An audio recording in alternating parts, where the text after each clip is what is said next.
ताज्या घडामोडी पाहण्यासाठी C24 यूट्यूब चॅनलला लाईक करा, शेअर करा, सबस्क्राइब करा आणि बेल आयकॉनवरती क्लिक करायला विसरू नका। भरमसाठ आलेले लाईट बिल हे तुमचा खिसा खाली करत आहे।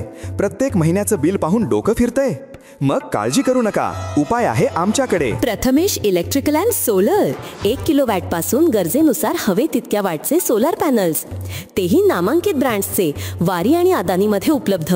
संपूर्ण गॅल्वनाइज्ड स्ट्रक्चर, खात्रीशीर रूफटॉप इन्स्टॉलेशन, विक्रीनंतरची जबाबदार सेवा, हे आहे आमचं वचन। वाढलेल्या लाईट बिलाला पर्याय म्हणून आम्ही हे सेवा सुरू करत आहोत।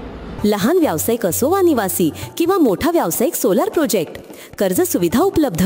सर्व राष्ट्रीयकृत बँका, श्रीराम फायनान्स, बजाज फायनान्स। पत्ता BST कॉम्प्लेक्स, मालपाणी लॉन्सच्या समोर, शेतकी संघाच्या पेट्रोल पंपा शेजारी। मोबाईल 74 98 06 92 08 व 92 84 40 18 40।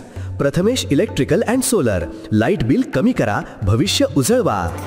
नशेसाठी वापर होणाऱ्या औषधांची खरेदी विक्री होत असल्याचा धक्कादायक प्रकार हा संगमनेर शहरामध्ये उघडकीस आलाय। अशा नशेच्या पदार्थांची विक्री करणाऱ्या दोघांना पोलिसांनी अटक केली आहे। तसेच त्यांच्याकडनं नशेसाठी वापरल्या जात असणाऱ्या बाटल्या, इंजेक्शनच्या सिरिंज असा 2,23,000 रुपये किमतीचा मुद्देमाल हस्तगत करण्यात आलाय।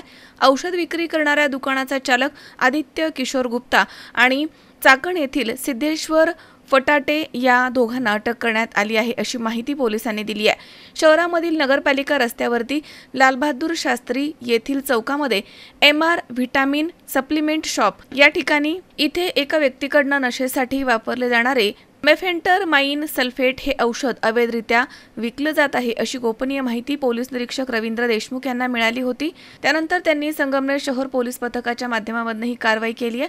पोलीस उपनिरीक्षक श्रीकांत सावंत यांच्या नेतृत्वाखालील पथकानं मिळालेल्या माहितीची खातरजमा केली। त्यानंतर त्यांनी एका व्यक्तीला नकली ग्राहक बनवून औषध खरेदी करण्यासाठी दुकानामध्ये पाठवलं आणि कारवाईसाठी सापळा लावला। पोलिसांची खात्री झाल्यानंतर झडती घेण्यात आली।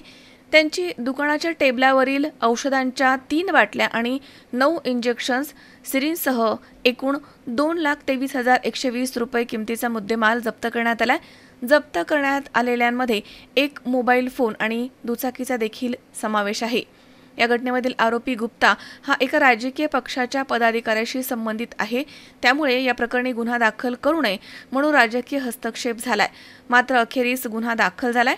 यापूर्वी श्रीरामपूर पोलिसांनी देखील अशाच प्रकारे औषधांचा नशेसाठी वापर केला होता आणि यावेळी इंजेक्शन्सचा साठा जप्त करण्यात आला होता। शावीर शेख, C24 संगमनेर। सुनबाई, आजही चहा काल सारखाच बनव। अगं, कोणती नवीन चहापत्ती आणली आहेस का? काय ग, कालच्या चहाचं रहस्य काय आहे? प्रत्येक चांगल्या चहासाठी आवश्यक आहे राजहंस दूध। चहापत्ती तीच, फक्त दूध नवीन। आणि माझ्या चहाला मिळाला सुंदर रंग आणि स्वाद। तुम्ही फक्त दूध बदला, राजहंस दूध आणा आणि असा मस्त चहा बनवा।